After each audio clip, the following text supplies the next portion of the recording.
민원련의 미디어 탈곡기.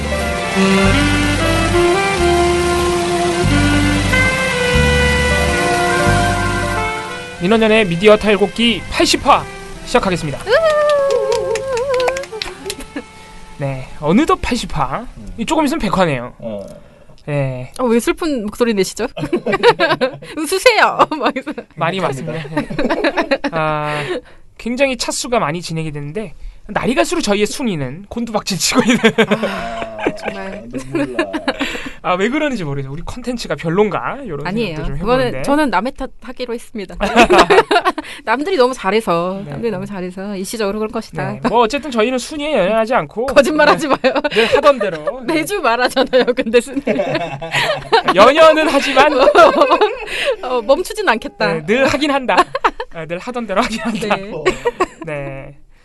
저희가 소개부터 해야죠. 오늘 또 네. 김원경 사무차장님께서 또 유고 상태십니다. 굉장히 바쁘세요 요새. 그럼 오늘 권한대행이신가요? 오늘 권한대행 안 하기로 했습니다. 왜요? 네. 오늘은 사무실에 계신데 못 하시는 거기 때문에 못 오신 게 아니라 권한대행을 하기가 않겠다는 네. 의지. 예를 들어 청와대 대통령이 있는데 황교안 씨가 권한대행을 할 수는 없잖아요. 네. 대통령이 그럼 잠깐 나가야지. 나가야 되는데 계시니까 오늘 굉장히 바쁘셔서 또 KBS, MBC 정상화 시민행동 관련 회의가 있으셔서 저희 둘만 또 방송하게 됐습니다. 저는 오늘 권한대행을 포기한 청년회장 이봉호 활동가입니다. 저는 부녀회장 배나은 활동가입니다. 희망으로 가린 내일 향해 가린 기분 좋은 꿈의 방송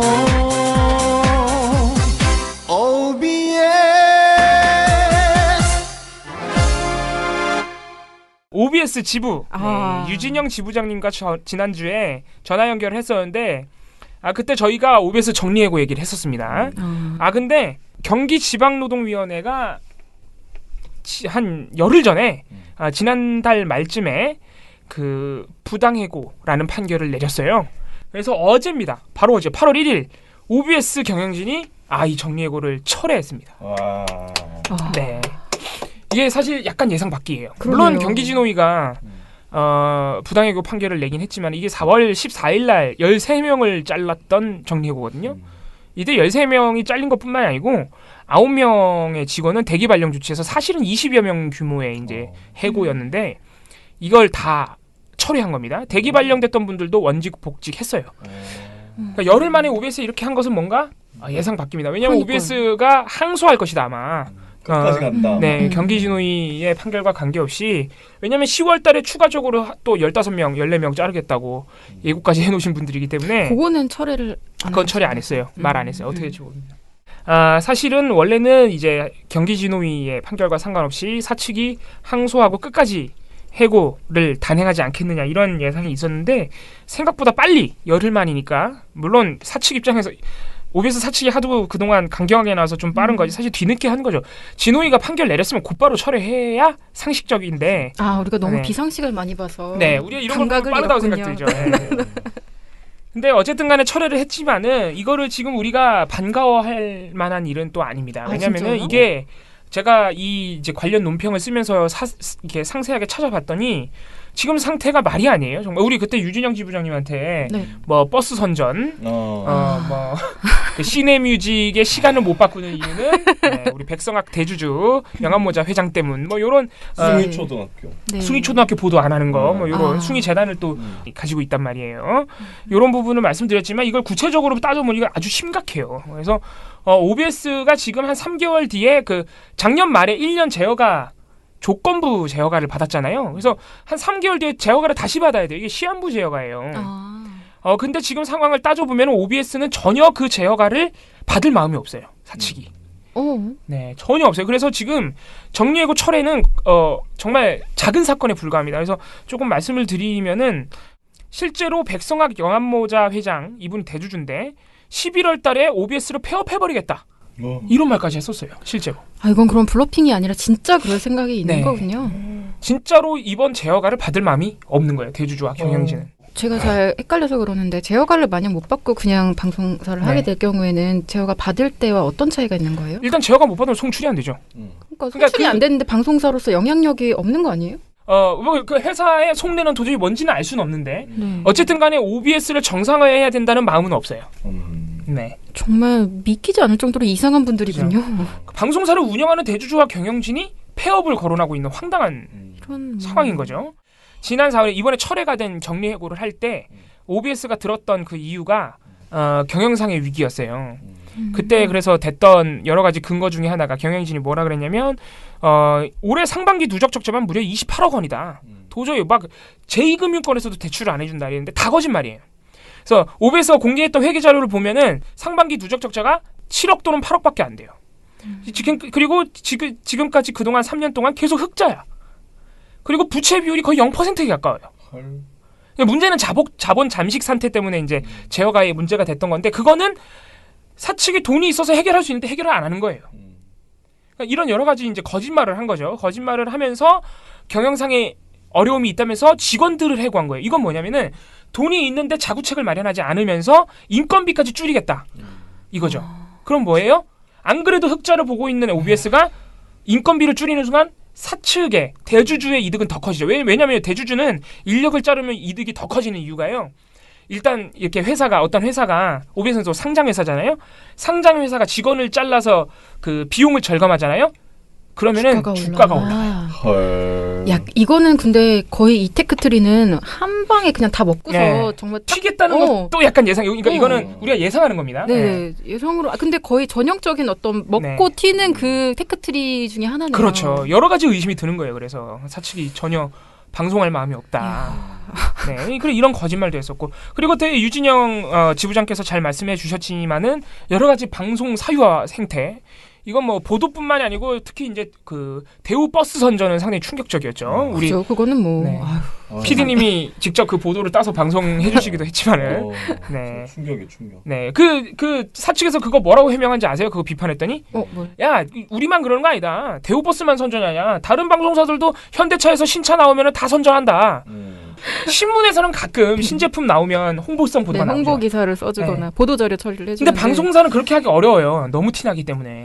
광고나 다름없잖아요. 영상이 나와버리면은 광고나 다름이 없다고. 신차 대놓고 선전 안 해도 모터쇼 같은 걸로 간접 광고 그렇죠. 같은 거 하긴 합니다. 네. 근데 OBS에 나왔던 그 대우 버스 신차 광고는 감추고 대박이야. 싶은 어떤 그런 최소한의 부끄러움도 없는 대박. 그거는 우회적인 보도도 아니잖아요. 대놓고 광고한 보도잖아요. 2013년 10월 1일 OBS 뉴스. 지난해 중소형 버스 시장에 진출한 자일 대우버스가 오늘 2014년형 뉴 레스타를 출시해 시장의 70%를 점유하는 현대자동차에 도전장을 내밀었습니다. 네. 제목이 대우버스. 이건 정말 보도라고도 할 수도 말도 없는 안 되는 얘기를 하고 있어요. 결정적으로 OBS 사측과 이 대주주들이 전혀 방송할 마음이 없다는 게 지금 작년에 그 조건부 제어가를 받을 때 그 이제 회사를 살리라는 그 조건 중에 가장 핵심이 뭐냐면은 회사가 돈이 있는 것 같으니 30억 원을 증자를 해서 얼른 자본 잠식 상태를 벗어나라예요. 이거는 물론 제어가를 안 할 수도 있었지만은 가능성이 있어 보이니까 하라 그런 거예요. 지금 여러 가지 이제 하도 OBS가 문제가 되니까 참여연대 이제 회계사분들이 막 그 재무제표랑 회계표를 봤더니 멀쩡한 거예요. 회사가 계속 흑자 나고 있고 그 지금도 3개월밖에 안 남았는데 이걸 아무런 계획도 안 세우고 있어요. 사측이 30억 증자하는데 근데 무슨 짓을 하는지 아세요? 이게 회사라는 게 원래 기업이라는 게 여러 가지 사업을 하려면 기본적으로 대출을 받게 돼 있어요. 여기저기 차입금이 있죠. 네. 그동안 OBS가 쥐고 있던 77억 원의 차입금을 갚아버렸어요. 헐. 그게 의미하는 게 뭔가요? 자, 30억 원 증자해가지고 회사에 좀 도움이 되게 투자를 해라는 30억 원은 없으면서 그동안 회사가 쥐고 있던 빚은 갚아버렸다? 자, 현금을 없애는 거지. 내 현금을 네. 다 갚아버리면서 자, 현금을 줄이는 거지. 네. 자, 이게 뭐냐면은 이게 하나의 의미예요. 두 가지 의미인데 하나의 의미는 돈이 없는 척 하는 거죠. 그렇지. 야, 이거 봐. 우리 빚이 많아서 빚 갚았어. 그래서 영업이 이게 이제 77억 원이 다 영업이익이거든요. 네. 영업이익에서 나온 돈을 전부 이렇게 유출해 버린 거예요. 한 번에. 그럼 실적으로는 뭔가 돈이 없는 것처럼 없는 것처럼 보이는. 잡히겠네요. 예. 그리고 이게 하나의 의미고 또 하나의 의미는 이 차입금이 반드시 갚아야 되는 것이었냐는 문제가 있어요. 상환 기간도 남아 있고. 상환 기간도 임박한 게 아니었어요? 네. 회사들이 보통 차입금을 안고 있어요. 그렇잖아요. 보통 기업이라는 게 뭐 우리 이렇게 보통 사람들이 친구한테 빚 졌다 갚는 게 아니잖아요. 그죠. 회사를 운영한다는 게 빚으로 운영하는 것이죠. 빚으로 운영하는 거예요. 사실상 이 국가라는 것도 그렇고 그리고 이제 상환 기간이 다가오면 연장하고 네. 근데 그게 안 되면 이제 갚고 일부러 갚고 그러는 거란 말이죠. 근데 갑자기 그동안 안 하다가 차입금 77억 원을 갑자기 갚아버렸어요. 그 조건부 제어가 승인이 난 다음에. 보란 듯이. 그러니까 이거는 뭐예요? 돈 없다는 건 순전히 거짓말이라는 거죠. 야. 77억 원이나 되는 빚을 갚을 능력이 있는 거예요. 악질이네요. 네. 그래서 이런 거는 거의 그러니까 이거는 방송통신위원회를 거의 기만한 거죠. 그러니까 네. 니네가 요구한 그 요구 사항들을 그건 안 해? 안 할래? 이거네. 네. 돈 많다고? 그럼 없애주지. 이게 결론적으로 장난 이르면은 결론적으로는 뭐냐면은 결국은 OBS는 방송을 정상적으로 할 마음은 없고 오로지 대주주의 이익만 쫓고 있는 거예요. 차입금을 갚으면 또 뭐가 돼요? 또 주가가 올라요. 부채율이 또 줄어들잖아. 안 그래도 빚이 없는데 아까 말씀드렸죠. 168%. 정말 우량한 회사니까. 안 그래도 빚이 없는데 그나마 있는 빚도 갚아버렸어 갑자기. 대단하다. 네. 심각한 문제죠. 정말 심각한. 대주주의 이익만 오로지 대주주의 이익, 회사의 주가 이런 것만 지금 쫓고 있는 거죠. 그러면 네. 지금 이 상황에서는 뭐 네. 해고 문제가 해결이 됐다. 그러니까. 라고 그냥 좋아할 일은 네. 아니네요. 그래서 사실 그때 노조 유진영 지부장님도 말씀하셨지만은 이 해고 문제는 아무것도 아니에요. 일단 그러니까 안 잘렸으니까 다행이긴 한데 생각해 보세요. 만약 경기진흥위가 이상한 판결 내렸으면은 상황은 더 심각해졌겠죠. 그래서 어쨌든 간에 저희 논평이 어떻게 나가냐면은 네. OBS가 그동안 보여줬던 악질적 행태와 달리 경기진흥위의 판결까지 무시하지 않은 건 참 다행이다. 이런 식으로 나갔어요. 왜냐면 무시할 것 같았거든. 네, 무시할 것 같았는데 그렇지 않은 건 참 다행이지만은 지금 구체적인 상황으로 볼 때 OBS가 불과 3개월밖에 남지 않은 제어가를 과연 무사히 통과할 수 있을까? 그 의지를 네. 보이고 있지 않는 네. 상황에서. 만약에 제어가 되지 않으면요, 지금 겨우 한 곱이 넘긴 정리해고는 아무것도 아니에요. 아마 다 잘려나갈 겁니다. 다. 아휴, 네. 세상에. 지금 사측이 하는 행태로 봐서는 만약에 제어가 안 되면요, 제어가 안 됐네? 야, 이거 회사에 어떻게 굴려? 하면서 다 잘라버릴 거예요, 아마. 회사 지금 한 200명 정도 된다 그랬죠? 그때 저희 인터뷰할 때. 네. 전부 해고된다고 봐야죠. 그래서 저희가 결정적으로 요구하는 거는 빨리 이제 방통위가 그저께 이제 7월 31일 날 방통위원장 이호성 교수가 임명장을 받아서 4기가 출범을 했는데 빨리 조치를 취해야 돼요. 일단 여러 가지 지금 당면 과제들이 있지만 OBS는 3개월밖에 안 남았잖아요. 그래서 OBS가 합법적인 틀에서 경영진을 압박할 수 있는 방법이 많아요. 일단 부당노동 행위 나왔죠. 부당해고 나왔죠. 위법한 거잖아요. 경영진의 위법 행태예요. 이거 방통위가 합법적으로 책임을 물을 수 있어요. 그리고 또 하나 지금 방송 편성에 대주주가 개입했다는 증거가 있단 말이에요. 네. 저희가 아까 말한 그 버스 광고 이런 게 문서로 나와 있어요. 문서로. 그 임원진 회의, 간부진 회의 그 자료를 노조가 입수했는데 거기에 뭐 시내뮤직 및 그 명불허전 프로그램 개선 시급 이런 게 이제 회장의 지시 사항으로 나와 있단 말이야. 네. 그 증거가 있어요. 이것도 뭐예요? 방송법 위반이에요. 방송법 상으로 대주주나 경영진이 편성에 개입하지 못하도록 돼 있어요. 방송법 위반이죠. 위법 행위가 지금 수두룩하니까 방송통신위원회가 이거에 대해서 문책과 징계를 할 수 있는 권한이 있거든요. 그러라고 있는 국가기관이란 말이죠. 공공기관이란 말이죠.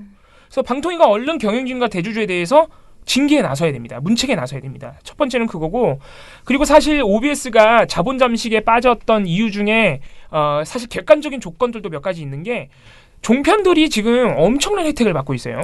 의무 전송, 지상파들처럼 그냥 세금 투여해서 전송해주고 있죠. 네. 전 국민들이 볼 수 있죠. 그죠. 그리고 광고 생각해보세요. 내가 기업 주면은 전국이 다 보는 TV조선한테 광고를 주겠습니까? 경기도만 보는 OBS한테 광고를 주겠습니까?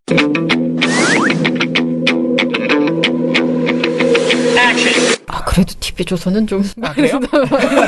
왜냐면 기업 이미지가 나빠질 수 있기 때문에. 그러면은 뭐 MBC, KB 다 나쁘네. 자, JTBC JTBC한테 주겠어요. 지역민방위 뭐 10배, 20배를 달라고 그래도 JTBC 당연하죠. 네. 광고의 영향력이 다르잖아요. 네. 이렇게 그래서 원래 공적인 영역에는 무조건적인 시장 경쟁의 논리가 투입될 수가 없는 겁니다. 그래서 공공기관이 어느 정도는 손을 봐야 되는 거거든요. 공적인 영역이니까 방송은. 근데 그거를 종편 도입되자마자 갑자기 니네들이 알아서 해버리면은 당연히 규모가 엄청나게 큰 종편들이 유리하죠. 이분들은 원래 돈이 많은 분들이잖아요. 조중동 돈 무지하게 많아요. 예. 그렇죠. 그래서 지금 광고 시장이 심지어는 KBS, MBC, SBS 지상파도 종편한테 완전히 먹혀버렸죠. 그래서 방통위가 중간 광고를 지상파도 허용해줘야 된다고 주장을 하고 있는 거예요. 저희는 반대하지만. 왜냐면은 종편한테 그거를 또 허용해 줘 버렸잖아. 그거를 바로 잡아야지 무슨 중간 광고야. 그러니까 이런 광고 행태마저 지역 민방한테는 상당히 불리하게 지금 구조가 돼 있어요. 종편한테는 특혜를 무지하게 주면서. 그러니까 방통위가 OBS 경영진과 대주주를 문책하는 동시에 건강한 민영 방송이 잘할 수 있도록 제도적인 구조 개선에 나서야 됩니다. 여러모로 방통위가 할 일이 많아요. 이 OBS 문제에 대해서. 네. 물론 OBS를 무조건적으로 뭐 이제 광고를 넣어주라는 얘기는 못하지만은 지역 민방에 있어서 어떤 공적인 수준의 배려는 상당히 필요한 상태다. 이런 부분은 우리가 충분히 얘기할 수 있겠습니다. 그래서 결정적으로 OBS한테 특혜를 주라는 게 아니라 지금 종편한테 특히 쏠려 있는 특혜를 정상화하라는 거예요. 정상화. 그 정도만 돼도 OBS가 먹고 살만해지는 환경이 만들어질 것이다. 그렇게 정리를 할 수 있겠습니다. 아휴, 네. 참. 그래서 방통위가 할 일이 많습니다. 시민이 단결만 하면 언론 집회 세력 무조건 이깁니다. 왜 종편이라고 하는가 하면 종이는 편파 방송만 한다고 종편입니다. 종이 편파 방송이 내 욕이 나오고 엉터리 여론조사 발표나 하고 그래갖고 국민 여론을 오도를 하고 종편이 그 4개 중에 2개는 없애버리고 모든 언론 세탁기 이어서 한번 돌리겠습니다. 아니죠. 우리는 민원연의 미디어 탈곡기에 넣고 확 돌리겠습니다. 민원연의 미디어 탈곡기. Порой, что солдаты 신문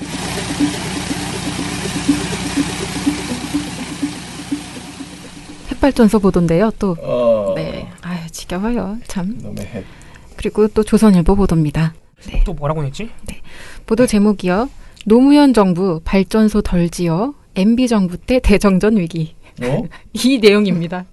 갑자기 그때 얘기는 왜 하는 거야? 야, 왜 갑자기 옛날로 왜 돌아가느냐가 일단 먼저 궁금하고요. 그게 왜 노무현 탓입니까 또?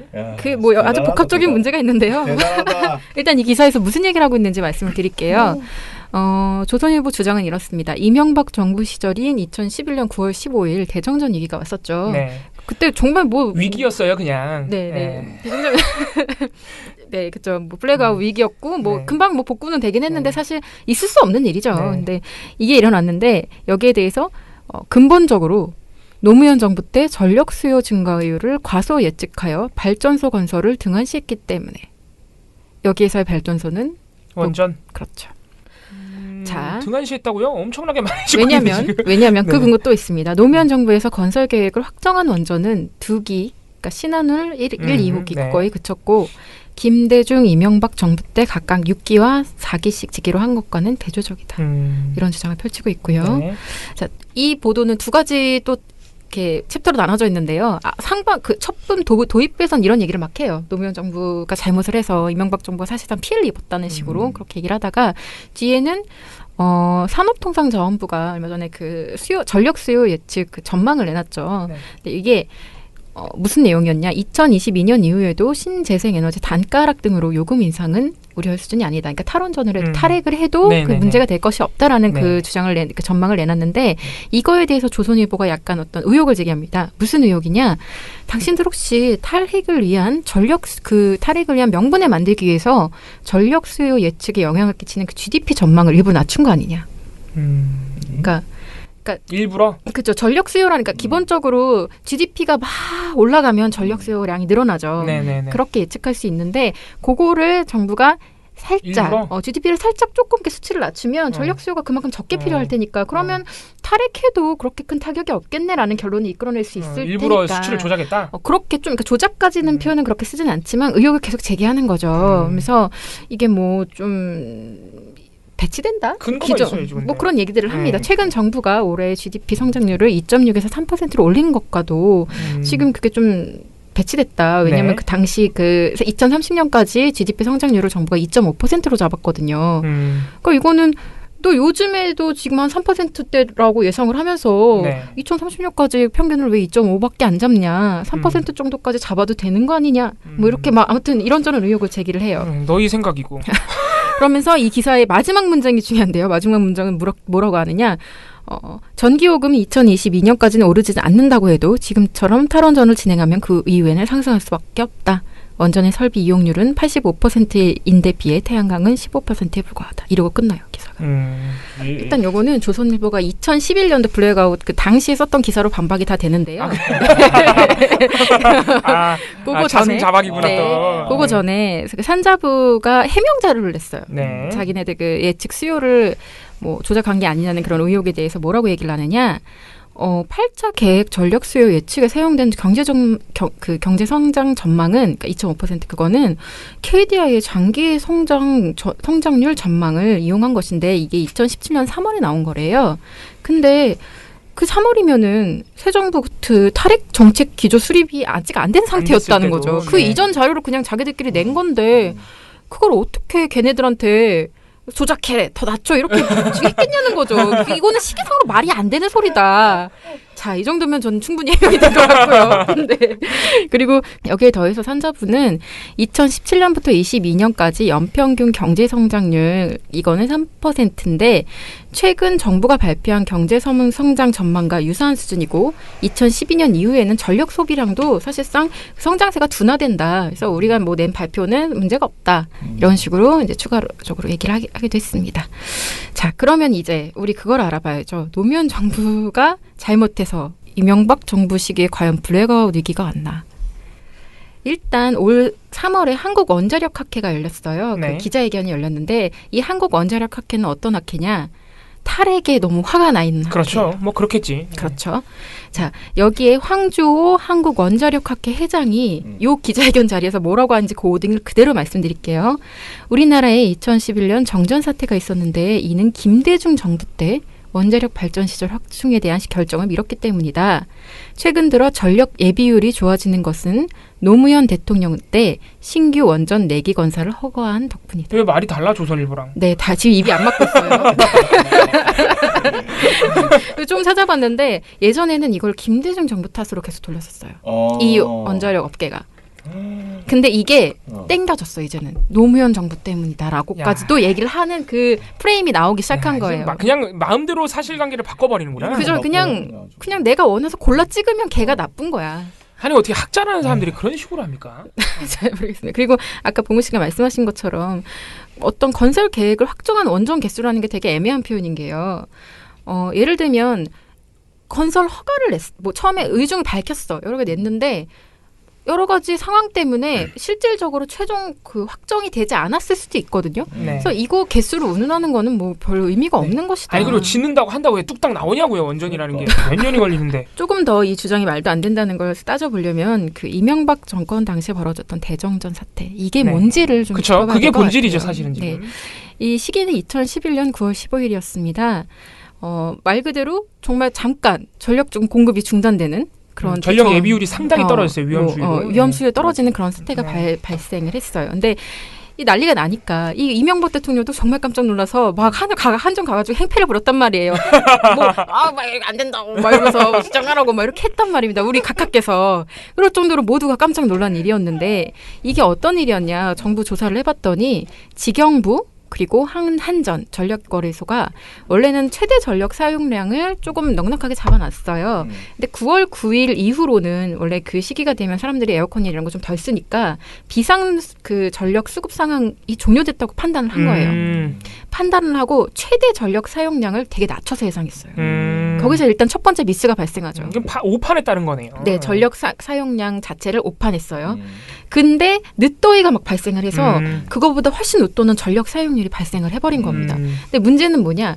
예비 전력을 그러니까 안전 수칙에 따르면은 예비 전력을 400만 킬로와트를 유지를 해야 되는데 실제로는 안전 수칙에 정말 아주 못 미치는 24만 킬로와트밖에 안 갖고 있었다는 거예요. 또 왜 이런 일이 일어났느냐 물어보니까 그 전력거래소가 무슨 짓을 했냐면은 예열을 해야지 전기를 쓸 수 있는 거거든요. 근데 이게 몇 시간은 걸려요. 한두 시간으로 되는 게 아니에요. 근데 그것도 그냥 다 포함해서 다 바로 쓸 수 있는 것처럼 그냥 보고를 해버린 거예요. 부풀려서. 그래서 실제로는 상당히 쓸 수 있는 전기가 상당히 그래서 막 떨어져서 우리 해야 되는데 못 써.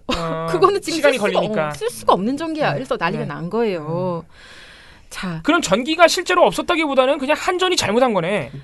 전력거래소랑 한전이 네. 그냥 잘못한 거예요. 실제로 전기가 없었던 게 아니라. 심지어 네. 이게 그 블랙아웃 직전까지 가기 전에 어떤 일이 있었냐면 보이잖아요. 수치가 네. 이렇게 되면은 빨리 보고를 해야 돼요. 그치. 매뉴얼상 뭐 어떻게 해야 되냐면 그렇죠. 상급기관, 직영부 등에 바로 보고를 해서 지금 부족하니까 대국민한테 빨리 안내를 해라. 뭐 문자 네. 보내는 거죠. 네, 전력 네, 네. 사용을 중단해 주세요. 네. 뭐 이런 거. 그런 거 하고 공공기관 제어하고 컨트롤해서 빨리 이거를 수급을 해야 되는데 보고를 안 해요. 늦게 합니다. 되게 늦장 네. 보고를 해요. 감추다가. 멍멍이판이었네요. 감추다가. 네. 자, 이런 식으로 하고 엉망진창으로 하니까 사람들이 왜 이런 일이 일어났지? 왜 다 그런 식으로 했을까? 하고서 나중에 시간이 지난 다음에 그 자리에 있는 사람들, 지휘부를 비롯해서 감사 이런 사람들 면면을 봤는데 자, 이명박 대통령 선거 캠프, 인수위원회, 한나라당 당직자 출신 전문가가 없고 다 그런 사람들로 채워져 있었던 거예요. 낙하산들이구만. 낙하산 보훈 인사, 관련 전공 뭐 그런 경력이 있는 사람들이 없었던 거야 제대로. 자, 뻔하군. 너무 뻔해서. 자 이런 일이 일어났는데 그러면 이 사건이 일어난 바로 다음 날 조선일보는 어떤 보도를 내놨을까? 일면 보도 제목 이겁니다. 매뉴얼 무시하고 끊었다. 매뉴얼을 무시하고 끊었다는 게 제일 지금 큰 문제라는 책임 거죠. 소재를 짚었네요, 제대로.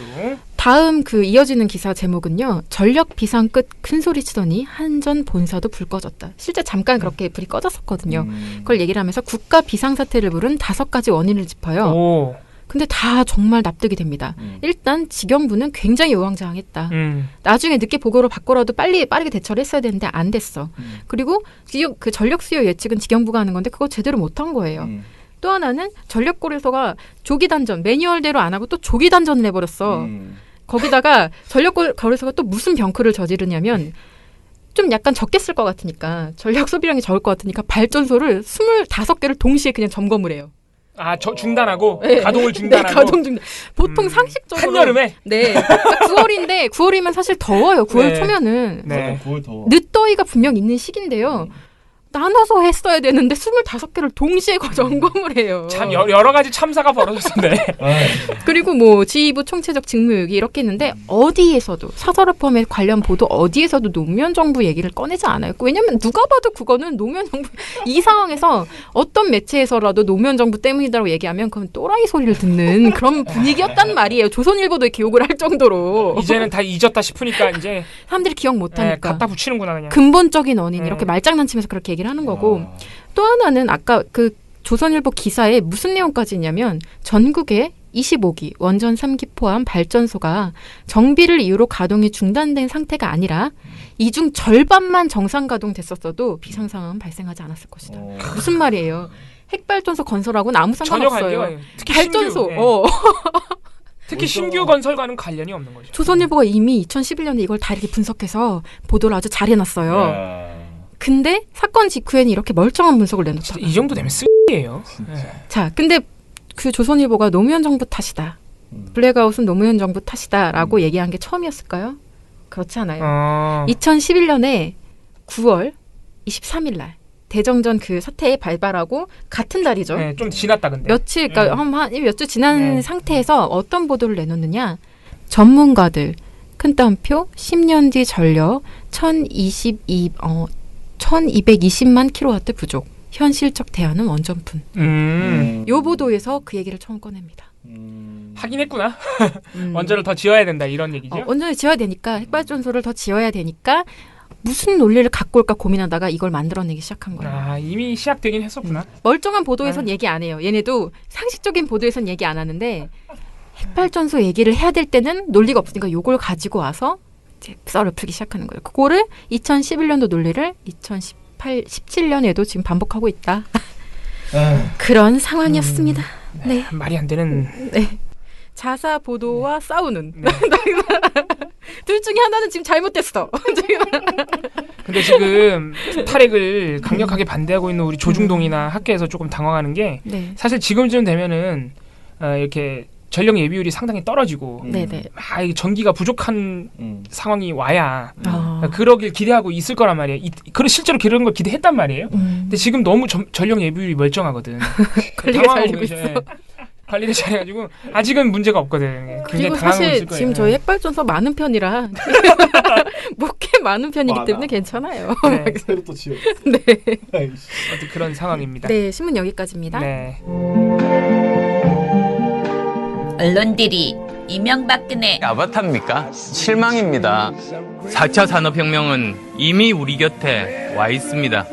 민원연은 4차 산업시대를 맞아 언론의 미래만 보고 가겠습니다. 우리나라의 기울어진 언론 지형을 바로잡을 단체 누굽니까? 민원연의 미디어 달곡기. I see skies of blue. 방송 방송 보도는 지난번에 신문에서 한번 나왔던 주제입니다. 소액 채권. 네. 이게 뭐냐면은 신문에서 7월 27일 보도로 기억하는데 중앙일보. 네. 7월 26일 날 최종구 금융위원장 새로 임명되신 분인데 이분이 이제 장기 소액 연체 채권을 정리하겠다.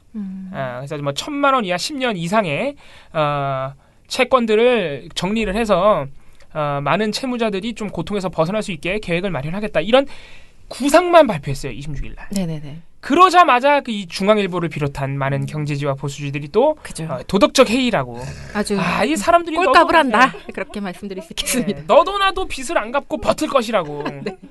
네, 10년 동안 1,000만 원을 못 갚는 그 상황. 10년 동안 추심을 버텨가면서 그렇게 신불자로 탕감을 기다릴 것이라고 막 도덕적 해이를 외쳤는데 이게 31일 날 정부가 그러니까 금융위원회가 이거를 상당히 구체적으로 안을 만들어서 본격화했어요. 선언했어요. 그러니까 이제 돌입했어요. 뭐냐면은 아까 말씀드린 대로 장기 소액 연체를 정리하겠다라고 대충 이렇게 구상만 발표했는데 31일 날 소멸시효 완성 채권을 소각하겠다고 발표했습니다.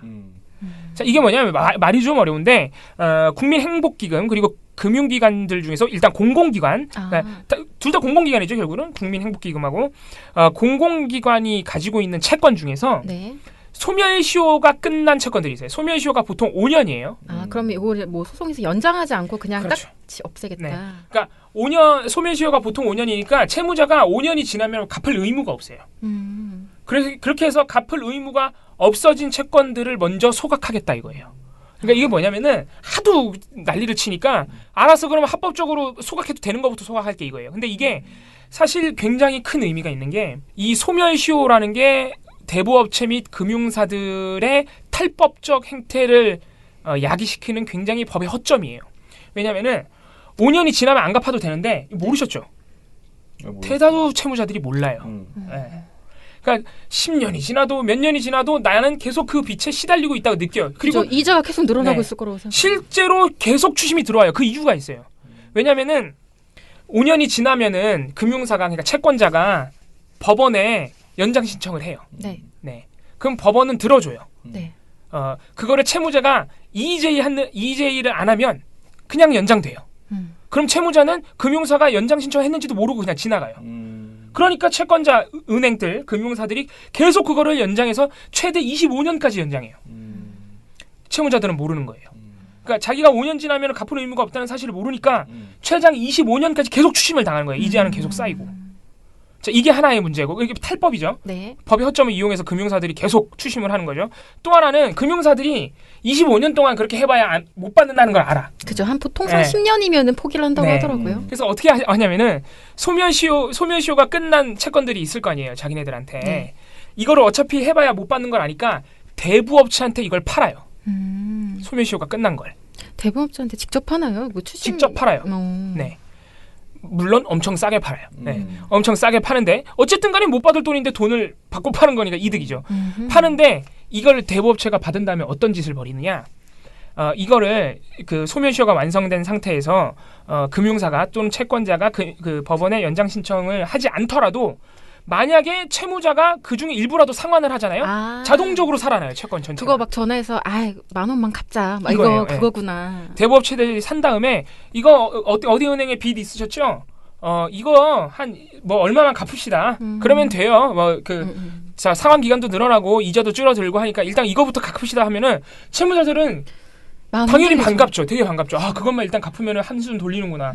갚아버려요. 그 순간 원래 안 갚아도 되는 돈인데 일단 그 일부를 상환하는 순간 채권 자체가 살아나버려요. 그럼 또 5년이에요. 대부업체들이 그런 식으로 해서 계속 또 추심을 해요. 그리고 아시겠지만 대부업체들 굉장히 불법적인 추심 행태로 가죠. 그죠. 집에 들어눕고 이런 거 원래 안 됐는데 하죠. 폭력도 행사를 하고 아무튼 갖가지 범죄 행위를 저지르죠. 그래서 이게 굉장히 큰 사회적 문제예요. 사실은. 우리는 잘 모르지만 맞아요. 실제로 이 채무에 시달리는 분들은 엄청난 고통에 시달린다고요. 이게 뭐예요? 그러니까 법의 협점을 이용해서 금융사들과 대부업체들이 엄청나게 서민들을 괴롭히는 거죠. 그렇죠. 같이 짜고서 지금 거의 뭐 빨아먹고 있네요. 그러니까 사실 도덕적 해이를 논하자면 이거는 우리가 악성 채권이라고 합니다. 이런 거를 대부업체에 이렇게 넘어가서 막 안 해도 되는 추심을 하는 거를 굳이 도덕적 해이를 논하자면요. 그 소멸시효가 다 된 채권을 일부러 사고 파는 금융사들과 대부업체의 책임이 있죠. 그렇죠. 어쨌든 그래서 이걸 막겠다는 거예요. 이건 대단히 합법적인 선 안에서 하는 거예요. 그럼 이걸 막겠다고 한다는 거는 뭐랄까 정부 공공기관에서 먼저 보여주겠다. 먼저 보여주겠다. 그래서 국민행복기금하고 공공금융기관이 먼저 그 채권들을 소각하겠다 이거예요. 이게 소각이라는 것도 소각이라는 것 굉장히 큰 의미가 있는 게 소멸시효가 완성된 거 안 갚도록 보증을 서주겠다는 건 완전히 달라요. 이게 이제 예전 정부들은 그동안 채무조정이라는 것만 해가지고 열심히 갚아라. 상환기간 연장해주고 이자 깎아줄게. 그리고 정부가 보증을 서서 앞으로 불법 추심 안 들어. 뭐 이런 식으로만 했는데 소각을 해버리면 뭐냐면요. 상환기간 뭐 연장이나 또는 소멸시효 완성이라고 그 원장에 기록되는 게 아니고 나의 그 신용 원장이 있잖아요. 은행 같은 데 가면 거기에 채무 없음이라고 돼요. 그럼 신용도 다 회복이 되겠네요. 신용도를 아예 회복해 주는 거예요. 정상적인 금융거래를 할 수 있게. 야, 이거는 정말 회생이라는 이름에 걸맞는. 그래서 기회를 주겠다 이거예요. 보통 이런 추심에 시달리는 분들은 보통은 거의 뭐 100이면 100 어려운 서민들이기 때문에 그죠. 그분들이 빨리 정상적인 금융 거래를 하고 불법적인 추심에 시달리지 않게 하겠다는 겁니다. 자, 이런 구체적인 안이 나오니까 또 같은 프레임이 나와요. 근데 보도는 또 도덕적이에요. 또 도덕적. 네. 자, 이거 아마 신문도 마찬가지일 거라고 예상이 되는데. TV조선, TV조선, MBC 이런 방송사들이에요. 둘이서 그랬어요. TV조선이 아주 세게 비판을 했습니다. 그래서 TV조선은 딱 두 건인데 이 보도 시작할 때 전원책 앵커가 뭐라 그러냐면은 새 정부가 출범할 때마다 도덕적 해이 논란이 벌어집니다. 문재인 정부도 빚을 탕감해 주기로 했습니다. 채권 소멸시효가 지난 25조 7천억 원의 빚을 정부가 없애주기로 한 겁니다. 사실상 역대 정부 최초의 전액 면제이자 최대 규모 탕감입니다. 그런데 지금까지 성실히 노력해서 빚을 갚은 사람들은 마음이 어떻겠습니까? 자, 이렇게 가고 그리고 다음 보도 도덕적 해이 논란을 아예 보도 제목에 박아버린 보도. 네, 그러면서 전액 면제가 심각한 도덕적 해이를 부른다는 걸 알았기 때문입니다. 황민지 기자가 보도합니다. 반복되는 부채 탕감 정책은 빚을 안 갚아도 된다는 도덕적 해이를 낳을 수 있습니다. 실제 지난 정부에서 채무 조정을 받은 사람 가운데 5명 중 1명은 다시 채무 불이행자로 전락한 것으로 나타났습니다. 성실하게 빚을 갚는 사람들과의 형평성 시비도 있습니다. 도덕적 해이감을 어떻게 최소화하느냐에 달려 있습니다. TV조선 황민지입니다. 이게 근데 문재인 정부가 전격적인 조치이긴 해요. 채권을 소각해준다는 것 자체가. 그런데 역대 정부에서는 계속 상환 기간 연장, 이자 삭감, 아니면은 이제 상환 능력에 따라서 차등적인 어떤 그게 아마 상환 능력이 아예 없다 막 이렇게 판단이 되면은 90%까지 근데 아예 면제는 없어요. 네, 그러니까 맞아요. 아예 100% 없애지는 않고. 그래서 채무 조정이에요. 그러니까 앞선 정부에서도 계속 이렇게 했는데도 도덕적 해이가 발생했는데 이거예요 논리가. 해이가 발생했는지 안 했는지 근거는 없어요. 도덕적 해이가 발생했다고요? 아예 신청자가 없어서 고민이라고 고민하는 칼럼 내용이 막 나오고 그랬는데요. 맞아요. 그런데 이렇게 다 탕감해줘 버리면 얼마나 심하겠냐 이거예요. TV조선 딱 논조가. TV조선이 뭐라 그러냐면은 실제로 지난 정부에서 그렇게 채무 조정만 했는데도 5명 가운데 1명은 다시 채무 불이행자가 됐다. 그러니까 전액 탕감하면 더 심각하다는 건데 이거는 근데 사실 자기 모순이에요. 그죠. 네. 이전 정부가 채무 조정을 했는데 5명 중 1명이 다시 그러니까 쉽게 말해서 신용불량자가 됐다? 효과가 없는 거지 그 정책이. 이거예요. 그 정책 자체가 효과가 없다는 걸 증명하는 거예요. 또 제대로 해줘야지 그러면. 정책의 취지가 채무 부일행자를 안 나오게 하는 건데 나왔으면은 그 정책이 잘못된 거지 왜 문재인 정부의 잘못입니까 그게? 그죠? 이상하죠. 보도에 이게 논리 자체가 굉장히 이상해요. 5명 중 4명은 아니라는 소리야. 그렇죠. 그러게요. 또 나름의 소개 성과는 또 거뒀어. 좀 보완하면 더 잘 되겠네. 네, 아무튼간에 80%는 또 안 됐던 소리. 네. 그래서 이게 이제 이런 식의 보도가 비단 TV조선만 나온 건 아니고 KBS, MBC 이상하게 공영방송이 또 이런 보도를 했더라고요. 공영방송이 요새 조용하던 요새 조용하던 KBS도 성실하게 빚을 갖고 있는 이들과의 형평성 논란이 일고 있다. 아, 네. 그게 솔직히 진짜 형평성 논란이 있는지 인터뷰라도 제대로 했는지. 네. 그래서 제가 상상하는 거지. 그래서 제가 찾아봤습니다. 네. 이게 성실하게 빚을 갖고 있는 분들은요. 다시 말하면 빚을 갚을 능력이 되는 분들이에요. 네. 네. 근데 지금 정부가 탕감해 주기로 한 이 대상 이분들을 전부 다 합치면은 꽤 규모가 됩니다. 200만 명 정도가 될 것으로 보여요. 네. 그렇게 많은 분들이 이제 이번에 혜택을 받게 되는데 이분들은 보통 어떤 사례냐면요. 정말 아까 말씀드려도 법을 몰라서 당하는 분들이에요. 거의 그런 분들이에요. 그러니까 어떤 사례냐면 이게 노컷뉴스가 역시 우리 공영방송이 안 하면 인터넷 언론이 합니다. 우리 노컷뉴스가 그래서 이번에 정부 정책이 31일 날 발표되니까 네. 어떤 사례들이 있는지 르포라기보다는 이제 직접 현장 취재를 했어요. 사례자들을 다 인터뷰한 거예요. 그래서 어떤 사례가 있냐면은 어떤 분은 IMF 시절 옛날이야. IMF 시절에 이제 장사가 어려워져서 빚이 늘어난 분이에요. 그래서 거의 생활고를 20년 내내 이 얘기 뭐예요? 20년 내내 빚독촉에 시달린 분이에요. 그러니까 이분이 갑자기 어느 날 전화를 받았어. 일부만 빚을 갚아도 원금을 대폭 감면해주겠다는 전화를 받아요. 그래서 혹해서 갚아요. 그랬더니 갑자기 그 빚을 갚은 것만이 아니고 심지어 채무 이행각서를 썼어. 나중에 알고 보니까 그 전화한 데가 대부업체예요. 아이고. 자기는 은행인 줄 알았는데. 은행한테 대부업체가 그 채권을 산 거죠. 아까 말씀드린 그거 탈법적으로. 아이고. 그래서 이분은 채권이 전체가 살아난 것뿐만이 아니고 이자가 눈더미처럼 불어났어요. 심지어 이행 각서를 썼죠. 그래가지고 상당히 상황이 힘들었던 그런 분이고 이제 이런 분들의 채권을 아예 탕감하겠다는 겁니다. 지금 정부가.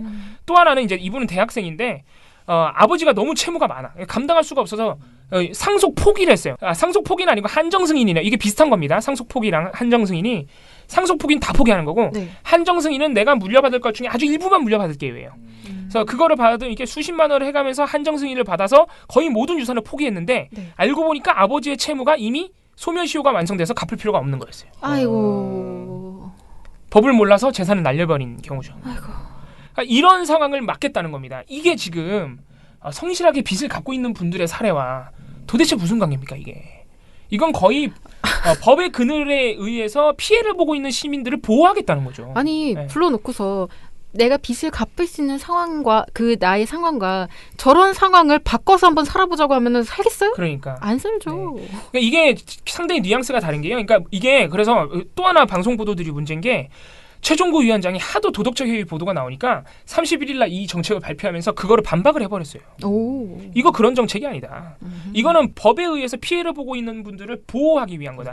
취약계층을 보호하기 위한 정책이지 누구한테 퍼주고 이런 시혜적 정책이 아니다. 7월 31일 연합뉴스 TV 정부는 이번 조치가 도덕적 해이를 부추긴다는 비판에 대해서는 우려할 필요가 없다고 선을 그었습니다. 갚아야 할 채무가 아니라 이미 법적으로 상환 의무가 사라진 채권이라 도덕적 해이의 여지가 없다는 겁니다. 그리고 이제 이런 분들을 다 계속 제가 강조하는 부분은 이런 서민들은 몰라서 피해를 보는 분들이지 노력을 안 하는 분들이 아니에요. 그잖아요. 제가 말씀드리고 싶은 게 언론사들의 시각 자체가 틀려먹었어요. 그러니까 이런 정책이 나오면은 무조건 그 서민들을 탓하는 거예요. 사실상. 그죠. 너네 때문에 도덕적 해이가 발생한다는 거거든요. 이거 도덕적 해이를 말하면서 이 정책을 가로막는 사람들은 사실상 그 서민들한테 계속 그냥 고열을 빨려라. 그래, 채근하는 거예요. 사실상. 너네가 왜 그걸 벗어나려고 해? 감히? 네. 생각을 해보세요. 계속 방송사들이 빚을 열심히 갚고 있는 성실한 시민들하고 이분들을 비교하잖아요. 너네들은 왜 그렇게 성실히 빚을 못 갚니? 이런 채근이나 다름없는 거거든요. 사실은. 아이고. 네. 그래서 저는 이런 보도들을 보면서 정책에 대한 왜곡뿐만이 아니고 이 방송사들이 언론사들이 기본적으로 이 국민들을 바라보는 시각 자체가 틀려먹었어요. 완전히. 그래서 그거를 좀 그런 근본적인 부분부터 우리가 고쳐놔야 된다. 그리고 아까 계속 말씀드렸지만 문제는 그 시민들이 아니라요. 채권을 사고 파는 대부업체와 금융사들의 책임이 먼저 있는 거죠, 사실은. 그렇죠. 그 이름을 붙여야 될 곳에 네. 붙이지 않고 있는. 아무튼간에 제가 볼 때는 이런 어떤 도덕적 해이 프레임이 지난번에 7월 27일 날 신문도 그렇고 이번에 방송도 그렇고 최근의 일이 아니에요.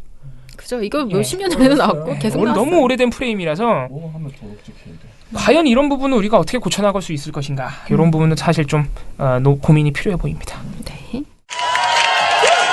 지난 금요일 상암 MBC 오로지 그 사람 상암동 김사장을 만나기 위해서 미친 듯이 화장실 갈 때마다 김장겸만 물러나라 김장겸 물러나는데 그런 나를 만나주지 않는다. 그를 만나기 위해서 나는 의사위로 갔더니 사장을 얻고 찌질이들 임원들만 앉아가지고 소명을 언제까지 하실 겁니까? 3분 안에 하십시오. 나는 그렇게 불편한 사람이 아닙니다. 당신들이 김 사장이 물러나야 할 이유입니다. 이따구로 이사를 하고 무슨 사장 노름이야. 그래도 시험 제작진 준비하기 쉽지 않습니다. 이사람이 날짜도 못 잡고 있어요. 왜 그런지 아십니까? 나를 밟고 넘어가야 합니다. 나를 밟고 넘어가야 합니다. 인사위에 나를 부르는 건 그들 마음이지만 인사위를 끝내는 건 내 마음입니다. 내가 끝난다고 하기 전까지는 인사위는 절대로 끝나지 않아. 김장겸은 물러나라. 돌마고 세 번째 불금 파티 8월 4일 금요일 저녁 7시 여의도 KBS 앞. 저희가 이번 주에 KBS 불금 파티 예정돼 있고요. 금요일도 합니다. KBS 불금 파티 금요일도 저희가 이게 계속 광고가 나가고 있어서 네, 아마 많은 분들이 아실 거예요. 이번 주에도 많이 와주시기 바랍니다. 이게 계속 2번밖에 안 했지만 사람이 늘어나서 네. 저희 KBS MBC 구성원들과 저희가 상당히 힘을 받고 있습니다. 앞으로도 관심 부탁드립니다. 또 저희가 오늘 사실 말씀드리려고 그랬는데 방송 시간이 꽤 지나가지고 내일 김원경 사무처장님이 오시면은 이제 다시 코너처럼 하나를 시작할 텐데 저희 KBS MBC 증언대회 그 내용이 너무 좋아서 저희가 프레시안에 연속 게재를 하기로 했어요. 시리즈로. 네. 그래서 그 내용을 저희가 탈곡기에서도 내일부터 한 분 한 분 내용이 너무 좋아. 그러니까 내용이 좋다는 게 막 신나고 재미다는 게 아니라 우리가 너무 모르던 참담한 현실들이 너무 많아요. 진짜로. 그리고 우리가 늘 이렇게 보도를 비판하지만 이 당사자가 하는 비판은요 따라올 수가 없어. 왜냐면 자기네들은 현장을 아니까 어떻게 왜곡돼 있는지 그거보다 생생한 증언이 없더라고요. 특히 이제 뭐 철도 노조라든가 세월호라든가 뭐 모든 분들이 그렇습니다. 그래서 그런 부분을 저희가 내일부터 탈곡기에서도 하나하나 요약해서 말씀드리기로 하겠습니다. 네, 여기까지 하고요. 네, 민원연의 미디어 탈곡기는 내일도 열심히 털어드리겠습니다. 탈탈탈. 안녕.